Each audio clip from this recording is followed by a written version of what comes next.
राजे सिंहासनावरती बसताना पायामध्ये जोडे घालून कधी बसत नव्हते. हे सिंहासन माझ्या रयतेच्या कल्याणासाठी, जनतेच्या भल्यासाठी. मग रायगडाच्या कुठल्याही भागावरती न बसता मूर्ती या ठिकाणी का बसवली तर हा माळ आहे होळीचा माळ. महाराज आपल्या हातून पेटत्या होळीमध्ये एक नारळ टाकायचे. जो कोणी बहादर त्या पेटत्या होळीमध्ये हात घालून नारळ बाहेर काढेल त्याला इथं महाराज सोन्याचा कडा इनाम दिला जायचा. तर्क काढला जायचं की जो मनुष्य आगीशी लढू शकतो तो त्या शत्रूशी लढेल आणि त्याची सैन्यामध्ये भरती केली जायची.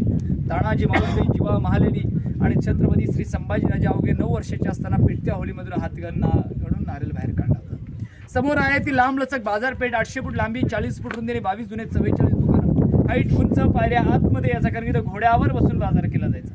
आगे दुकान पीछे मकान अशी या बाजारपेठेची निर्मिती. याच राजमार्गामधून तुम्हाला 1 किलोमीटर अंतरावरती समोर जायचं ते आहे वाडेश्वराचं, जगदीश्वराचं, शंकराचं, महादेवाचं मंदिर. पण त्या मंदिराचा आकार लांबून मस्जिद सारखा दिसतो. महाराजांना माहित होतं की आपल्या उत्तरदात गडावरती मुघल लोक येणार, आपल्या मंदिराचा नासूस करामतीला जाणून बुजून मस्जिदचा आकार दिला.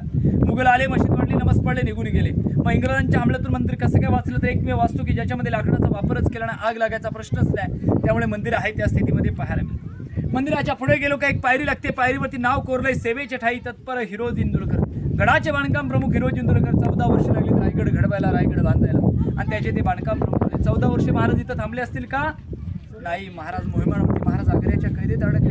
निधी संपला, स्वतःचं घर दार जागा जमीन वाडा विकला आणि स्वर्गाहून सुंदर रायगड तयार केला. राजे आले, राजाने विचारलं हिरोजीना, हिरोजी रायगड बेलाग बेबुलंद झाला का? होय राजा.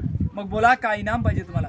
राजा असं काही नको, त्या मंदिराला येत असताना तुमचा चरणस्पर्श पडेल, तुमच्या चरणाची धूल माझ्या मस्तकावर पडेल, अशा ठिकाणी फक्त नाव कोराची अनुमती द्या. मग तिथे नाव कोरलंय सेवेचे ठाई तत्पर हिरोज इंदुरकर. 400 गड केले, स्वतःचं नाव कोरलं नाही राजाने, कुठल्या गडाला नाव दिलं नाही, फक्त एकच नाव सेवेचे ठाई तत्पर हिरोज इंदुरकर. सफेद घुमटवालं दिसतं तिथे, ते आपल्या राजांची समाधी. जीवनात आलेल्या प्रत्येक मनुष्याने एकदा तरी रायगडवारी केली पाहिजे. पण लोकांचं काय असतं, मला 4 धाम करायचे, 12 ज्योतिर्लिंग करायचे, अष्टावण्या यात्रा करायचे, जेजुरी करायचे, पंढरपूर करायचे. राजानो सर्व करा, पण एक दिवस स्मरण करा की मी ज्या वाऱ्या केल्या आणि मी जो देवळातला देव पूजला तो कुणामुळे? तो या छत्रपतींच्या. म्हणून अनेकांसाठी 12 ज्योतिर्लिंग असतील, आपल्यासाठी 13वं ज्योतिर्लिंग रायगड किल्ल्यावरील छत्रपतींची समाधी ही कधी विसरून चालता का? समाधीच्या मागे वाघ्या कुत्र्याची समाधी, पण वाघ्यावरून वाद चालू आहे. संभाजी ब्रिगेड संघटने दावा केला की महाराष्ट्राच्या कुठल्याही इतिहासात वाघ्या कुत्र्याचा उल्लेख कुठे नाही. पण रायगडावरती छत्रपतींच्या समाधीपेक्षा उंच वाघ्या कुत्र्याची समाधी का? वादगंध इतका विकला गेला होता की 2008ला कुत्र्याची समाधी तोडली होती. प्रशासनाने आणून परत त्या स्थितीमध्ये बसवली. वाद हा आता कोर्टात गेला. कोर्ट निकाल दिली याच्यावर की नक्की वाघ्या कुत्रा होता की नव्हता.